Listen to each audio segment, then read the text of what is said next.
Before the arrival of railways and rifles, and before the drawing of borders that now crisscross the land, the Great Plains of North America moved to the rhythm of a different beat. It was the sound of millions upon millions of bison, a living, breathing sea of fur and muscle that stretched from horizon to horizon. These were not just animals, they were the lifeblood of the continent, a force of nature so immense that their migrations could literally shake the very earth. Their numbers were almost beyond comprehension, with estimates suggesting that as many as 60 million of these magnificent creatures roamed freely, shaping the landscape and the lives of all who shared it with them. They were the undisputed kings of the grasslands, a symbol of wild, untamed abundance. The bison, or buffalo as they are often called, were more than just a part of the environment. They were its architects. Their immense weight and constant movement tilled the soil, creating depressions that would fill with rainwater, giving life to countless other species of plants and animals. Their grazing patterns prevented forests from encroaching on the prairies, maintaining the vast, open grasslands that defined the heart of the continent. The herds were a constant, powerful presence, their dark forms moving like a slow-moving river across the endless green. For the indigenous peoples of the plains, these animals were everything. They were a walking larder, a mobile hardware shop, and a spiritual guide, all rolled into one powerful being. The relationship between the plains tribes and the bison was one of deep respect and intricate dependency.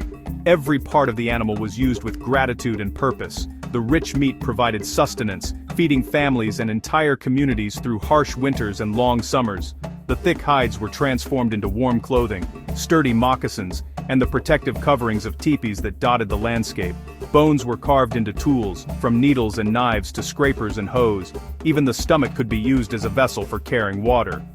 The life of the people was inextricably linked to the life of the buffalo, a sacred bond that had been honored for countless generations. This was a world in balance, a symphony of coexistence. The people understood the herds following their seasonal movements and taking only what they needed to survive and thrive. The hunt itself was a spiritual act surrounded by ceremony and prayer, a way of honoring the animal that gave its life so that the people might live. The bison was not seen as a resource to be exploited, but as a relative, a sacred gift from the Creator. This profound connection formed the very foundation of Plains indigenous culture, identity, and existence. The thundering sound of their hooves was not a sound of chaos, but the very heartbeat of a healthy, vibrant world, a world on the brink of a devastating and irreversible change. The 19th century brought a new sound to the Great Plains, one that would soon drown out the thunder of the bison's hooves, the crack of the rifle, and the whistle of the steam train. With the westward expansion of the United States came a wave of settlers, soldiers, and commercial hunters who saw the vast herds not as a sacred gift, but as a path to profit and a barrier to progress. What followed was not a hunt, but a systematic extermination on a scale that the world had never seen before. It was a relentless, industrial-scale slaughter driven by greed and government policy, a brutal campaign to erase the bison from the face of the earth. The killing frenzy intensified dramatically in the 1870s, fueled by a burgeoning market for bison hides in the eastern states and in Europe. Professional hunters, armed with powerful long-range rifles, descended upon the plains. They could kill dozens, sometimes hundreds of bison in a single day, without even moving from their spot. In the years between 1871 and 1872, it is estimated that an astonishing 5,000 bison were killed every single day. The southern herd, which once numbered in the millions, was all but annihilated in just a few short years. Trains would often have to stop for hours, waiting for the seemingly endless herds to cross the tracks, a sight that soon became a memory. This was a massacre of shocking efficiency and waste. Hunters typically took only the hide, and perhaps the tongue, which was considered a delicacy, leaving the rest of the massive carcass to rot under the prairie sun. The land became a vast, stinking boneyard. Piles of bleached white bones, stacked as high as houses, became a common sight next to railway lines, waiting to be shipped back east to be ground into fertilizer and charcoal. The scale of the destruction was almost unimaginable. Within a single human lifetime, a population of tens of millions was reduced to a few scattered, terrified remnants, hiding in the most remote corners of the continent. By the end of the 1800s, the great herds were gone. Fewer than 500 wild bison remained in the entire United States, with some accounts suggesting that at one point, only about 85 free-ranging individuals survived. The thundering heartbeat of the plains had fallen silent. The immense living sea of buffalo had vanished, replaced by an eerie and desolate emptiness. This was not just an ecological tragedy, it was a calculated act of destruction. The men who pulled the triggers and the politicians who encouraged them knew exactly what they were doing. The death of the bison was meant to signal the death of a way of life. The relentless slaughter of the bison was more than just a commercial enterprise. It was a deliberate and brutal military strategy. The United States government and its military leaders understood the profound connection between the plains' indigenous nations and the buffalo. They knew that as long as the herds roamed free, the people who depended on them would remain independent, self-sufficient, and resistant to forced relocation and assimilation. To control the people, they first had to destroy their source of life. The extermination of the bison became a cruel and effective weapon of war, an instrument of conquest aimed at breaking the spirit and sovereignty of the plains tribes. High-ranking officials made this strategy chillingly clear. Figures like General Philip Sheridan and Secretary of the Interior Columbus Delano openly encouraged the slaughter, recognizing that it was a cheaper and more effective way to subdue indigenous resistance than direct military conflict. "Let them kill, skin and sell until the buffalo is exterminated," one Army colonel famously said.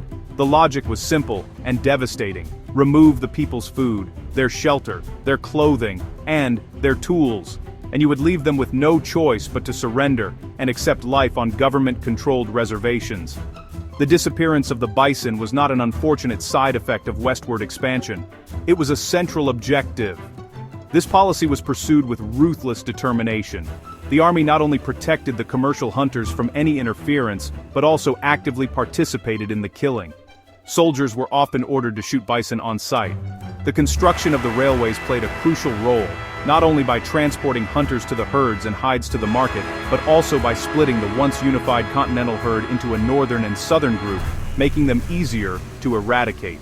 The hunters, therefore, became an unofficial arm of the United States military, their rifles doing the work of subjugation that bullets and cannons had failed to fully achieve on the battlefield.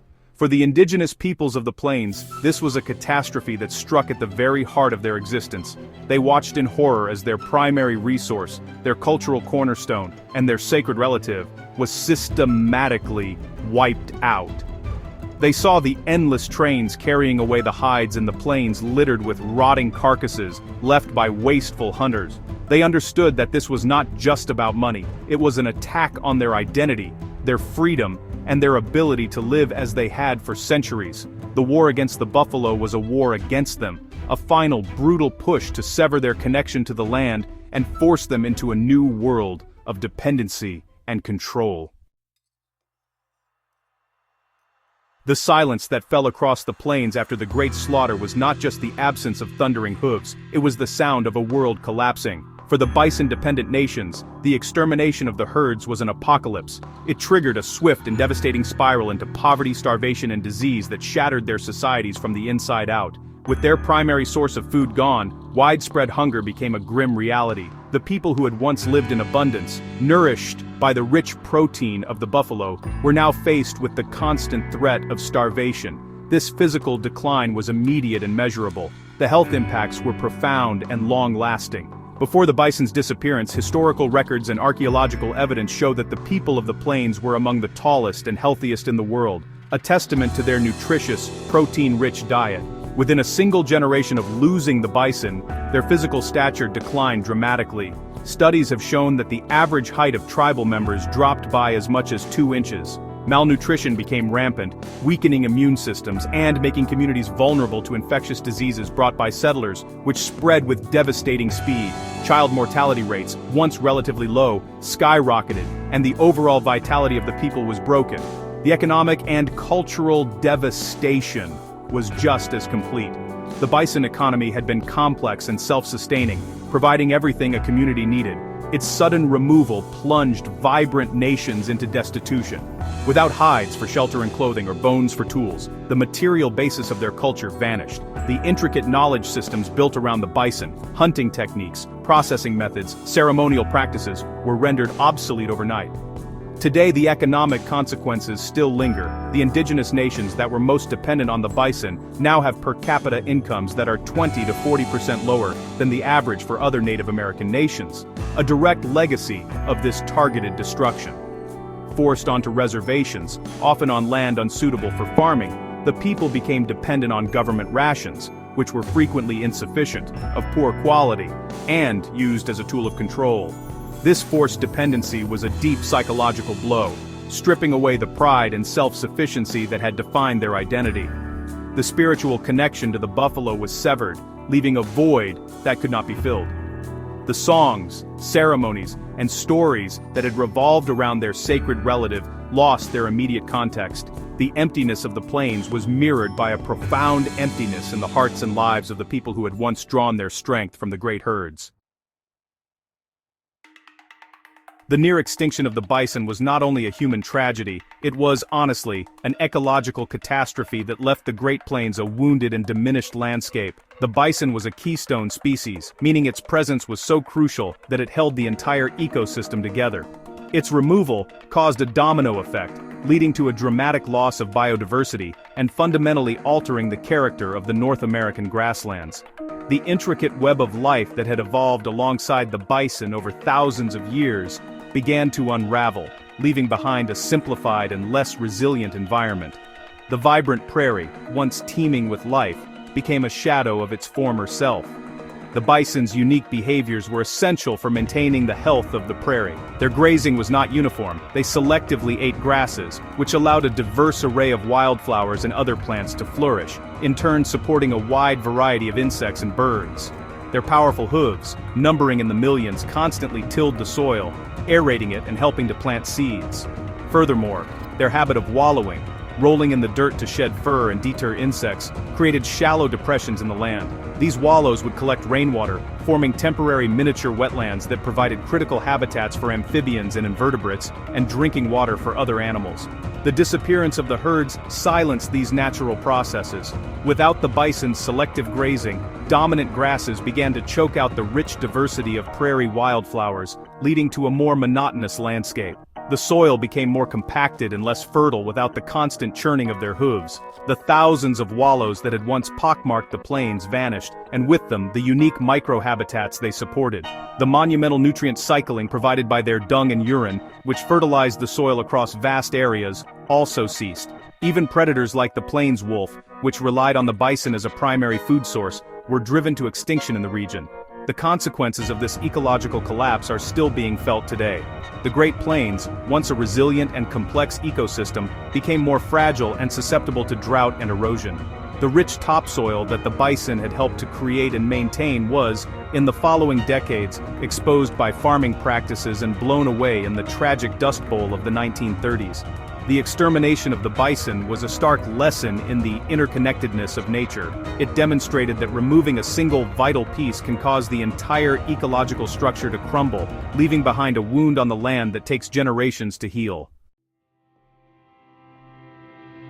Just as the bison teetered on the very edge of oblivion, the first glimmers of a conservation movement began to emerge. In the early years of the 20th century, a small number of individuals, including hunters who had witnessed the slaughter firsthand, began to realize the horrifying magnitude of what had been lost. They were struck by the profound emptiness of the plains and, started to advocate for the protection of the few remaining animals. This was a radical idea at the time, a shift from a mindset of relentless exploitation to one of preservation. These early efforts were small and scattered, but they planted the seeds for one of America's greatest conservation success stories. A pivotal moment came with the formation of the American Bison Society in 1905, co-founded by the conservationist President Theodore Roosevelt and the naturalist William Hornaday. The society's mission was clear: to save the American bison from extinction. Hornaday, who was the director of the Bronx Zoo, had been shocked to find so few bison left in the wild and had gathered a small herd in New York for a captive breeding program. The society brought national attention to the bison's plight, raising funds and lobbying the government to establish protected reserves for the animals. Their work, honestly, marked a real turning point in the bison's fate. One of the society's first major triumphs occurred in 1913. In a symbolic act of reversal, the American Bison Society worked with the government to transport 14 bison from the Bronx Zoo all the way to Wind Cave National Park in South Dakota. This small herd, carefully crated and sent west by train, represented a monumental effort to return the bison to its native lands and re-establish a wild population. This was followed by similar reintroductions at other newly created reserves, like the National Bison Range in Montana. These protected havens provided the space and security the bison needed to begin the slow, arduous process of recovery. Another crucial sanctuary was Yellowstone National Park, the only place in the United States where a wild herd of bison had survived continuously since prehistoric times. This small, isolated population of just a couple of dozen animals had managed to persist in the remote interior of the park, hidden from the hunters' rifles. Protected by the park's status, this remnant herd became a vital genetic reservoir, a living link to the immense herds of the past. The combination of protecting this last wild herd and re-establishing new ones through the efforts of the American Bison Society provided the crucial foundation upon which all future restoration work would be built. From those fragile beginnings, the bison's recovery has been a slow but steady journey of hope. Over the course of the 20th century, the small, isolated herds in national parks and reserves began to grow. Today, the results of those early conservation efforts are, well, clear to see. The total bison population in North America has rebounded from fewer than 1,000 to an estimated 500,000. These animals now live on a mosaic of public, private, and, most importantly, tribal lands. While this number is still just a fraction of the tens of millions that once roamed the continent, it represents a remarkable comeback from the brink of extinction. The United States Department of the Interior has played a significant role in this modern restoration story. It currently manages approximately 10,000 bison in 17 distinct herds spread across 12 states. These federal herds, located in places like Yellowstone National Park and the National Bison Range, serve as crucial reservoirs of genetic diversity and as source populations for reintroduction projects elsewhere. The herd in Yellowstone remains particularly significant, with a population of around 5,450 animals that are the direct descendants of the original wild survivors. Managing these herds involves a complex balance of ecological needs, public access, and collaboration with state and local partners. The bison's revival has been so successful that it has earned a place of national honor. On May 9, 2016, the American bison was officially named the national mammal of the United States. This designation was more than just a symbolic gesture. It was a national acknowledgement of the animal's historical significance, the tragedy of its near destruction, and the collective effort that brought it back. The bison became a living emblem of American resilience, a powerful reminder of the nation's capacity for both profound destruction and profound restoration. It stands as a testament to the idea that it is never too late to try and mend what has been broken. However, the journey is far from over. While the population has grown, many herds are confined to relatively small areas, managed more like livestock than as wild animals. The dream of restoring truly wild, wide-ranging bison that can migrate freely across large landscapes remains a significant challenge. Issues of disease management, habitat fragmentation, and conflicts with agricultural interests continue to complicate large-scale restoration.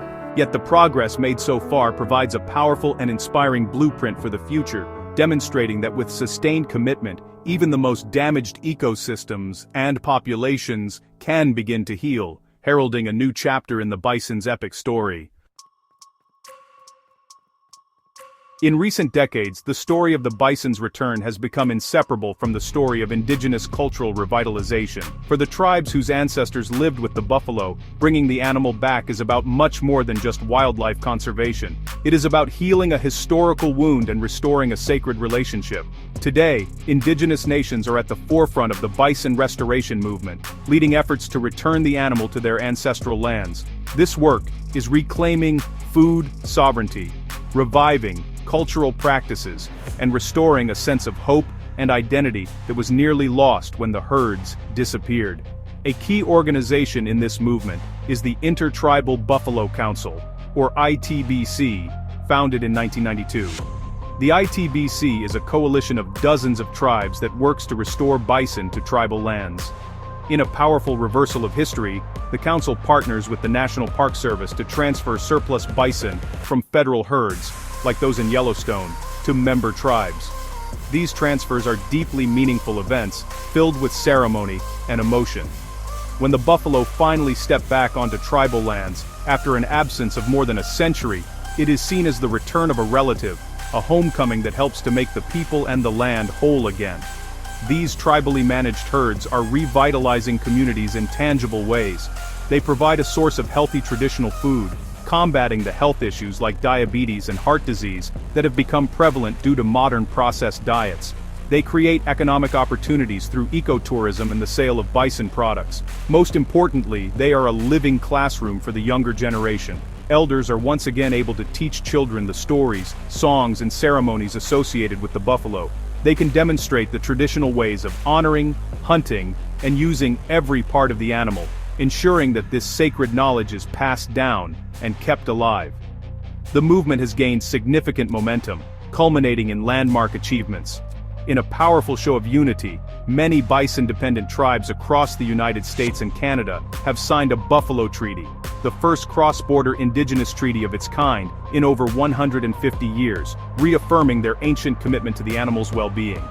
Furthermore, a major milestone was reached on October 10, 2025, with the launch of the world's largest Indigenous-led conservation initiative, a testament to the growing recognition that Indigenous stewardship is key to successful and holistic ecological restoration. This new era of Indigenous leadership is completing the circle, bringing the people and the buffalo back together in a relationship of mutual renewal.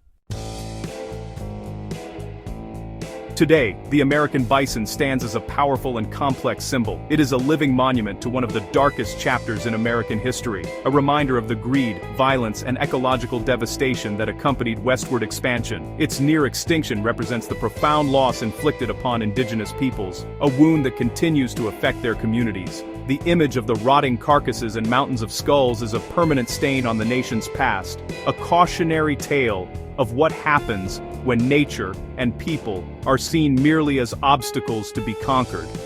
The bison's story is a story of tragedy, a ghost of the thundering herds that can never be fully reclaimed. But the bison is also a potent symbol of survival and hope. Its comeback from the very brink of extinction is a testament to the power of conservation and the resilience of life. The sight of a bison herd grazing peacefully on the prairie today is a victory against the forces of destruction. It proves that with care, commitment, and a change in perspective, it is possible to begin healing the wounds of the past. For many Americans, the bison represents the wild heart of the continent, a connection to a more natural and untamed world. It embodies strength, endurance, and the promise of a second chance. For Indigenous peoples, the bison's meaning is even deeper. Its return is not just symbolic. It is a tangible source of cultural, spiritual, and physical renewal. The bison is a relative that has come home, a partner in the process of healing and decolonization. The restoration of the herds is helping to restore food sovereignty, revive languages and ceremonies, and empower a new generation with a renewed sense of purpose and identity.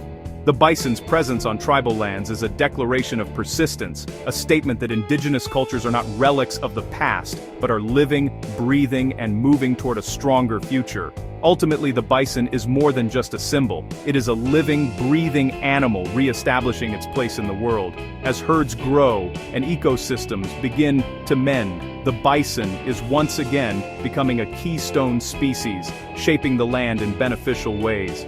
Its story forces us to confront the past, while inspiring us to build a better future. One where humanity seeks to live in balance with nature rather than in opposition to it. The quiet rumble of a distant herd is no longer a ghost from the past, but the sound of a heartbeat growing stronger, a promise of renewal for the land and its people.